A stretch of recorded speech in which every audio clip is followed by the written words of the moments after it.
Buenas tardes a todos, ante ustedes Manuel Cabrera. La siguiente ayudantía corresponderá a la ayudantía número 6 del ramo de mecánica de materiales, que tiene como tópicos a tratar la torsión. Vamos a partir entonces con la parte teórica, hablando de la torsión en barras circulares. En este caso, lo primero que vamos a hablar es sobre qué es la torsión, como definición. Entonces, la torsión se define como el esfuerzo que se produce cuando un cuerpo es sometido a un momento o par que tiende a hacerlo girar alrededor de su eje longitudinal. En este caso, esta parte, la parte final de esta definición, es lo más importante, ya que es lo que diferencia principalmente al torque de un momento cualquiera. El torque solo se va a producir sí o sí en la deformación o el movimiento que va a generar este momento torque o este momento par, va a ser alrededor del eje longitudinal. Esto se puede apreciar en la figura de más abajo. En la parte izquierda donde tenemos un rectángulo, el cual está sometido a dos torques o a dos momentos torsores. Estos hacen que, como se puede observar, este se va a deformar o va a empezar a girar sobre su eje, en este caso sería el eje X, generando obviamente la definición de torsión.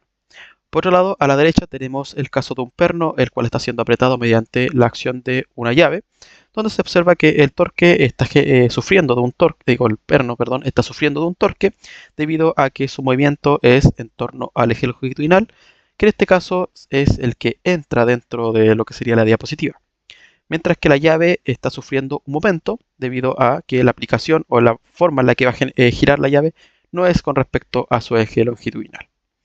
También cabe destacar que el torque es un momento, como dije anteriormente, solo que presenta características especiales, y por ser un momento su forma de calcularse es como la fuerza por la distancia. En este caso es la fuerza de la manilla o de la mano por la distancia que sería la longitud de la llave inglesa.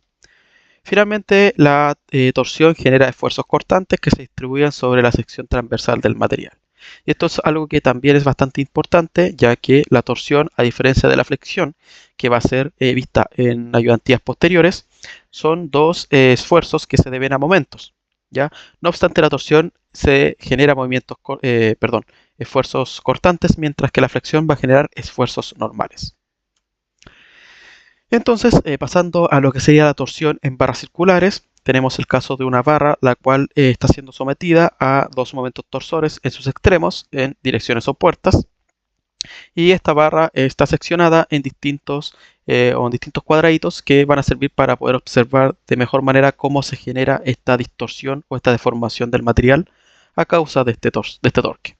Entonces, em, se observa que al momento de nosotros aplicar el torque, se genera una pequeña distorsión en lo que serían estas secciones cuadradas del material. No obstante, la geometría general de la barra no se ve alterada. Y esto se debe principalmente a que, como su sección es circular, la misma sección se va a mantener constante al momento de aplicar esta torsión, cosa que no se observa en lo que serían vigas cuadradas como esta, donde sí se ve claramente cómo se distorsiona la geometría del material. Entonces, una vez aplicado lo que sería el torque, se generan ángulos torsionales que se representan por este signo que se ven aquí abajo, ¿ya? Ángulo teta, el cual representa cuánto ha girado el elemento con respecto a su posición original en la sección transversal. Junto con esto, cuando nosotros analizamos cada uno de estos cuadraditos que se generaron o se deformaron a causa del torque, se puede ver que se genera una variación en la geometría de estos cuadraditos como tal, que es, en este caso en concreto se genera un deslizamiento de los lados laterales de este cuadrado, que, que representan que existe la presencia de una deformación constante. Y esto se observa, como vimos anteriormente cuando trabajamos con estados de esfuerzos en el plano, que el esfuerzo cortante se representa por estas flechas que actúan sobre las caras de nuestro diferencial de área, y que en este caso se observa que están tirando, por así decirlo, de nuestro diferencial de área de los extremos superior derecho e inferior izquierdo, haciendo que su geometría varíe. En este caso, la diferencia de geometría o el ángulo que genera esta diferencia de geometría se representa con el ángulo gamma, ¿ya? De esta manera nosotros podemos analizar directamente cómo se relaciona directamente este ángulo gamma con el ángulo teta, de la manera en que si nosotros tenemos la tangente de este ángulo, que es igual al lado opuesto por el lado adyacente, sería igual a el lado opuesto como Q' a Q, siendo Q' la deformación que presentó nuestro material y Q la estado original. partido por lo que sería PQ, que correspondería a, en este caso, el largo de em, de nuestra barra. Esto lo vamos a igualar para el caso de la área transversal como R, que correspondería al radio por el ángulo θ por lo que sería L, ya para mantener obviamente la igualdad o la relación entre el ángulo gamma con el ángulo θ. De esta manera, como nosotros estamos trabajando bajo deformaciones muy bajas, porque estamos dentro del área elástica, ya podemos directamente la tangente pasarla o eliminarla, ya que el resultado va a ser muy similar. De esta manera nos quedaría como que este ángulo de deformación cortante va a ser igual al radio por el ángulo θ partido por L. Como dije anteriormente, nosotros para este caso estamos trabajando bajo pocas deformaciones, o sea que estamos dentro de lo que sería la deformación elástica, donde las deformaciones son reversibles y no se van a mantener al momento de quitar la carga. Por lo tanto, estamos dentro de la ley de Hooke, donde, como vimos que para el caso de esfuerzos normales, la ley de Hooke establece que el esfuerzo sigma, o el esfuerzo normal, es igual al módulo elástico por la deformación. En este caso, para esfuerzos cortantes, el esfuerzo cortante va a ser igual al módulo de rigidez cortante por este ángulo o por esta deformación cortante. Entonces, ¿qué es lo que hacemos? Reemplazamos lo que encontramos anteriormente en la ecuación, llegando como que el módulo de rigidez cortante por R por θ partido por L va a ser igual a el esfuerzo cortante o el esfuerzo torsor. Entonces, nosotros tenemos que para el caso general, el equilibrio estático se alcanza con la suma de todos los momentos torsores que generan por la tensión tangencial que se aplica en cada elemento diferencial. ¿A qué me refiero con esto? Es que nosotros, por ejemplo, tenemos este caso, donde tenemos un pequeño elemento diferencial que tendría un área de D sub A, el cual se encuentra a una distancia ρ de la fibra neutra o el eje de nuestra área transversal y presenta una carga o en este caso una tensión tangencial, que se representaría por este valor de tau.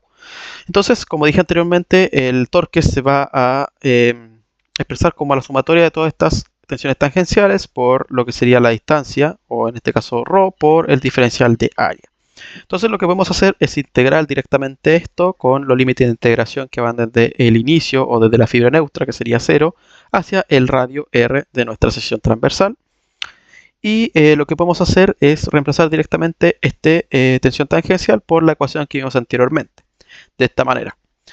Posteriormente lo que hacemos es sacar de la integral todos los valores que son constantes, que correspondería a el módulo de rigidez cortante G, al ángulo θ y a L, y nos quedaría solamente la integral desde 0 hacia R del ρ al cuadrado. Esto de acá se representa o se define como el momento polar, ya que lo vamos a ver un poquito más adelante en la ayudantía, momento polar de inercia. De esta manera volvemos a reemplazar los valores que obtenemos acá, llegando a que el esfuerzo cortante es igual a el torque por R partido por J. Este correspondería al esfuerzo cortante máximo, ya que se encuentra al rango máximo o al radio máximo de nuestra sección transversal. Esto se puede apreciar en la figura de la diapositiva anterior, donde se observa que a medida que nosotros vamos aumentando lo que sería nuestro ρ hasta llegar al radio, el esfuerzo cortante va a ir aumentando, o el esfuerzo cortante torsional va a ir aumentando, debido obviamente a que va aumentando el radio dentro de lo que sería la ecuación.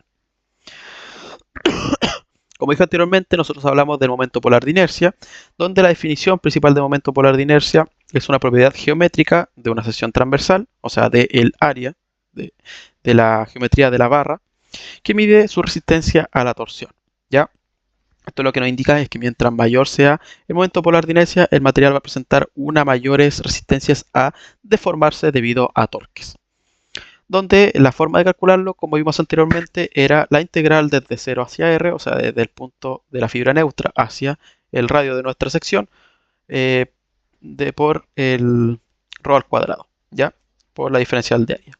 Si nosotros resolvemos esto, podemos obtener para dos geometrías que son ampliamente utilizadas en los ejercicios, que corresponderían a ejes circulares macizos y a ejes circulares gruesos, donde para el eje circular macizo correspondería a pi por diámetro a la cuarta partido 32, o también puede ser pi por el radio a la cuarta partido 2, para el caso de una sección maciza, mientras que para el caso de un tubo, o donde se presenta un vacío en el centro, sería pi por 32 por la diferencia del diámetro mayor con respecto al diámetro menor, cada uno a la cuarta. O también, como dije anteriormente, se puede calcular con los radios, donde sería el radio mayor a la cuarta menos el radio menor a la cuarta partido por 2. ¿Ya? Entonces, una vez visto lo que era torque en barras circulares, vamos a pasar directamente a su relación con la potencia. ¿Ya? Normalmente los sistemas que están sometidos a torque son ejes o tubos con secciones circulares, que se utilizan comúnmente para lo que es la transmisión de potencia. En este caso se genera por una máquina, ¿ya? Donde la transmisión se produce mediante un par de torsión T, el cual depende directamente de la potencia que entrega lo que sería el motor o el sistema que genera el movimiento y la velocidad angular del eje, o sea, qué tan rápido está girando directamente este eje con esta potencia entregada. En este caso, la potencia representa el trabajo que se realiza por unidad de tiempo y en sistemas rotacionales se puede calcular como que la potencia es igual al torque por la velocidad angular del eje, torque por W. Otra forma de poder representarlo directamente sin trabajar con la velocidad angular, sino que con la frecuencia, que expresa directamente la cantidad de revoluciones que se generan por segundo. O sea, si nosotros tenemos una frecuencia de 75 Hz, estaríamos indicando que el material gira a 75 vueltas por segundo. ¿Ya?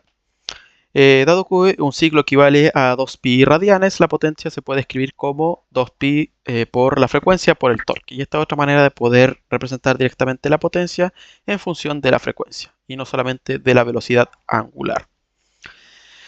Otro caso interesante, y para finalizar un poco con la parte de teoría, correspondería a el diseño de lo que sería un eje de transmisión, que busca garantizar que el momento torsor o que el torque aplicado sea, o mejor dicho, el esfuerzo de corte a causa del momento del torque, en este caso, sea inferior a el que puede soportar el material, que correspondería a el esfuerzo cortante permisible. En este caso, lo que tenemos que hacer para poder modificar o para poder diseñar lo que sería este eje es controlar las dimensiones, en este caso el diámetro o el radio, como quieran verlos ustedes. De esta manera, dentro de la ecuación que nosotros vimos anteriormente, que era, vamos a volver atrás, que correspondería a esta ecuación, que es que el esfuerzo cortante es igual al torque por R partido por el momento polar de inercia. Los únicos valores que presentan geometría dentro de la ecuación correspondería al momento polar de inercia, que tiene que ver con la geometría, con el tamaño del material, así como c, que correspondería a la distancia desde el centro o de la fibra neutra hasta el valor donde queremos calcular el torque, que comúnmente es el radio porque ahí se genera el torque máximo. Entonces estos dos los vamos a dejar a un lado de la ecuación y al otro lado tendríamos tanto el torque como el esfuerzo permisible o el esfuerzo cortante permisible del material. De esa manera vamos a finalizar lo que sería la primera parte de esta ayudantía con la parte teórica y posteriormente vamos a resolver algunos ejercicios prácticos para poder relacionar directamente o todo lo que sería la teoría con la resolución de ejercicios para ayudarlos con su certamen.